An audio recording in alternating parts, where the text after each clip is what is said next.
Hi everybody, welcome to Lava to Stone's Twin Flame Eternal Dance.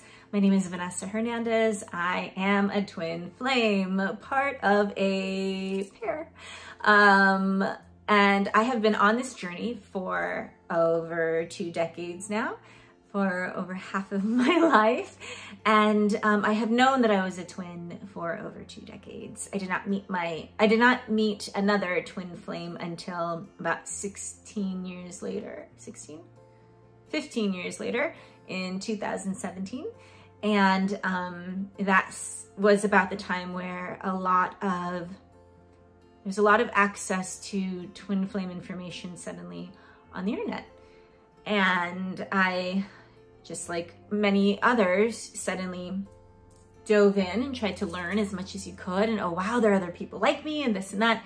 And what I've learned over the years, that was a big point of another layer of my twin awakening journey, and really understanding and learning what this really is and how the soul connection works and how much of this journey is all in the higher realms. It really is a spiritual journey. It really is a spiritual relationship.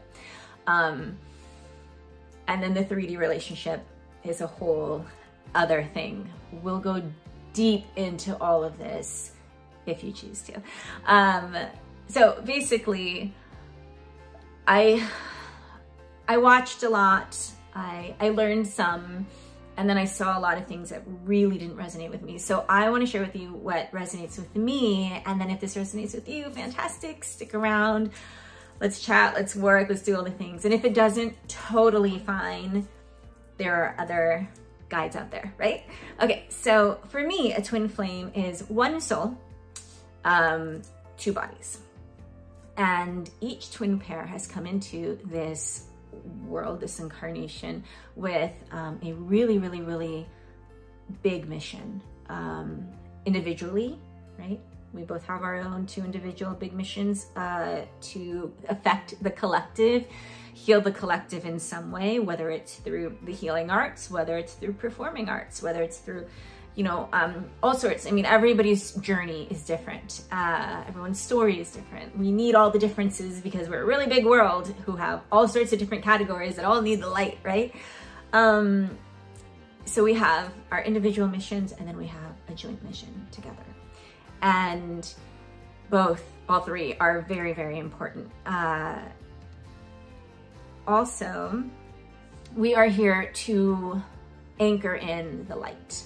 Okay, so yes, we're light workers, but we are like anchors, anchors. So while the world is going through its own awakening, while Gaia is going through her own spiritual awakening, then there's us who are also going through our own, right? But we are, we're having to really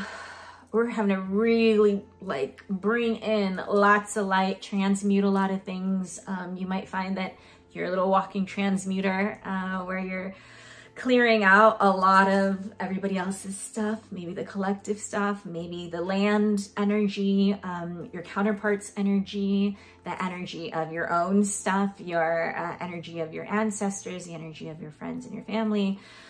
You may be doing one of those, you may be doing all of those. So it's a big deal. We have signed up for a really big gig in this lifetime. And I personally believe that not all people, not all humans, not all souls here are twin flames. There are so many varieties of different kinds of souls, right? We're one big melting pot of eclectic, beautiful lights in this world, and twin flames just happens to be one of them. And yeah, so basically, a twin connection is a very deep, powerful soul bond that can't be broken. Doesn't matter how many times you want to try and walk away or they walk away from the connection and story. You block, you delete, you do all the things. You can cut as many cords as you want. That cord is the one cord that will never be severed. You can't do it. External things can't do it, other energies can't do it. Many may try, and that's something that we can go into as well. There's so much to talk about with the twin flame journey. I can't cover all that right now in the intro. But basically, it is a bond that will forever be with you. And when you realize and learn that you are a twin, and you know who your divine counterpart is, and everything starts to click, and you're suddenly recognizing and understanding why you feel them all the time, right? Or you sense them, or, you know, your dreams are really intense. Or when you met, it was just like, you know, maybe your story is just one of those where you're like, they could write a movie about this story. Like, nobody would believe this journey. Tends to be all the twin stories. Some of the most epic romances were created based on the twin journey. Very much a Romeo and Juliet type thing, right? Two lovers who can't be together for so many reasons, and they keep coming back and forth and back and forth. Now, it doesn't have to be two lovers. They can be any kind of connection, right? We have multiple past lives with our divine counterparts. And you'll find as you start digging in and learning about all that, that maybe you guys were twin brothers and sisters, or, you know, your siblings, or your best friends, or one was a teacher and one was a student, or, you know what I mean? We play so many different roles and dynamics. There's so much that goes into the twin journey. There's no way I can just like truncate it right here and just be like, here's what it all is. But what I can tell you, again, after so many years of being on it and meeting many other twin flames,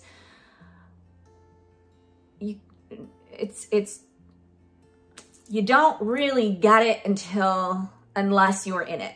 Unless you're in this journey, it doesn't make sense really to anybody else who isn't a twin flame. And it's because it's a very unique, very different template. It is not your typical kind of relationship. Your twin is your beautiful divine mirror. And every time you come together, or you text, or you connect, or even if it's up in the higher realms, or it's a dream you share together, you know, they're so real, you wake up and you're like, what was that, right? And you're like, I swear there was a message in there, or I swear I'm hearing their voice all the time, or I smell them, or, you know, signs and synchronicities are insane, up the wazoo, like left and right, regarding them.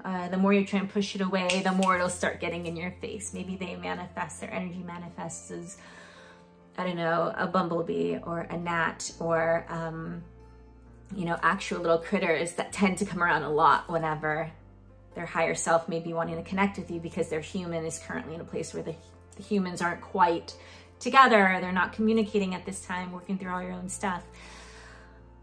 It's a lot. And it's difficult when you are having this insane experience, and you know, your counterpart is feeling their own thing too, right? You two know you have this connection that just, sometimes you just can't explain it, or you try, or you just don't understand, why can't we part ways, or why do I keep coming back, or why do I keep sensing you? Every time you come back together, activations happen, you know, awakenings happen, next layer of stuff happens. So when you meet, every time you come together, it's that mirror. And so it's like we're so drawn magnetically, right? You might find with your counterpart, maybe when you first met, it was like that solar plexus, that stomach just went boom. And you're like, I can't not be all up in your face, you know? It's just like you just can't pull apart. It's this thing that happens. Those are the two parts of the souls coming back and reconnecting and like fusing, integrating again.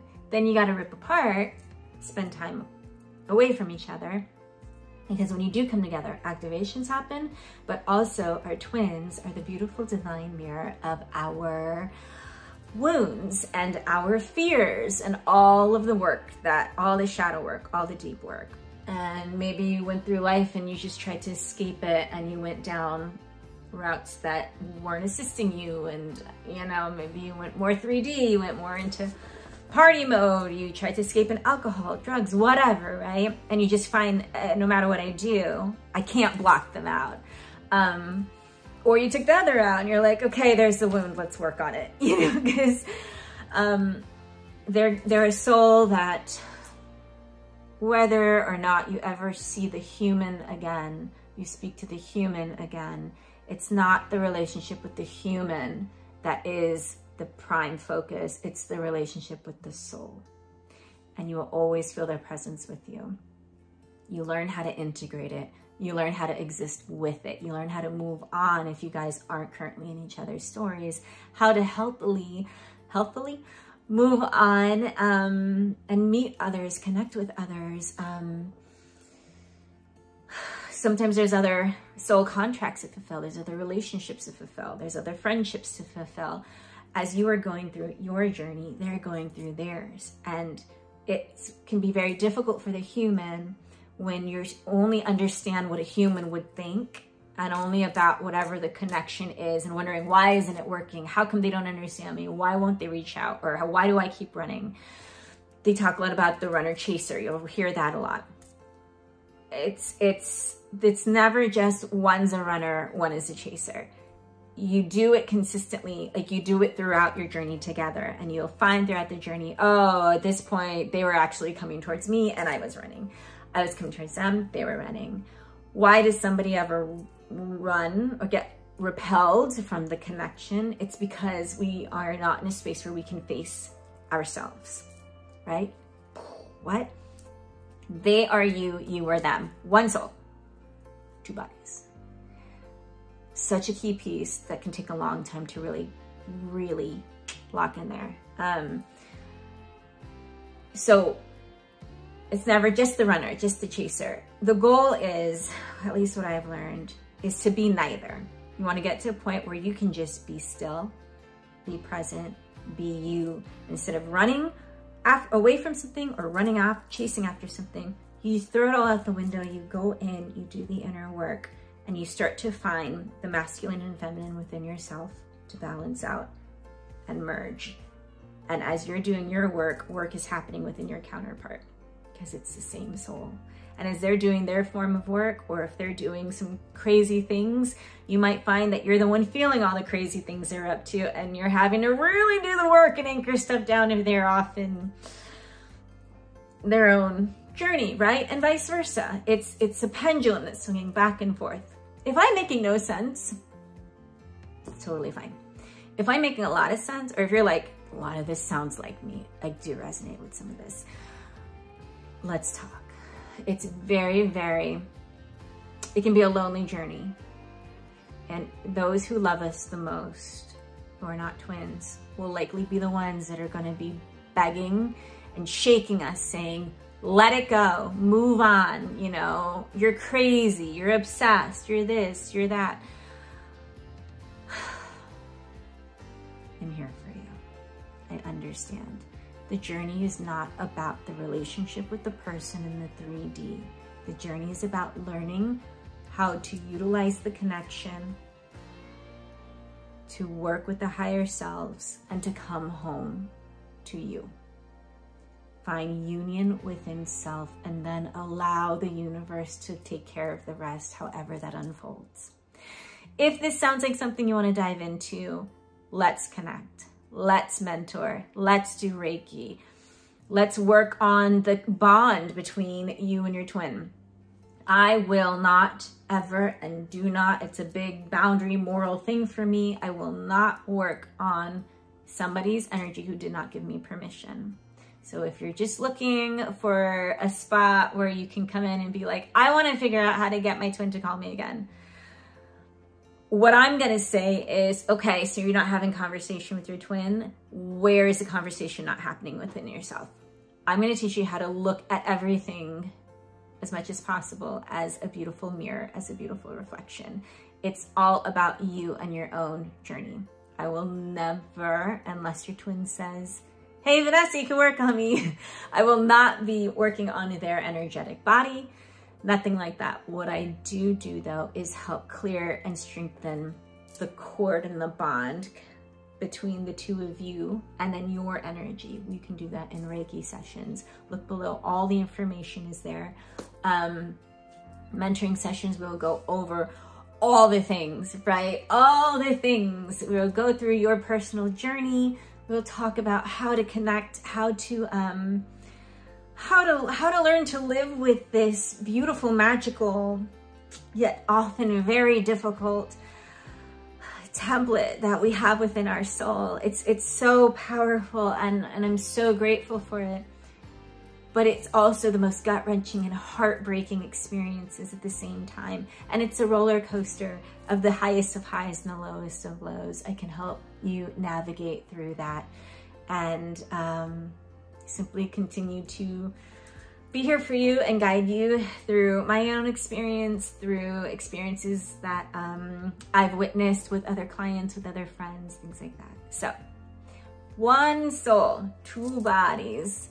The journey is about coming home to yourself. If you'd like to join me, let's chat. Have a beautiful, beautiful rest of your day.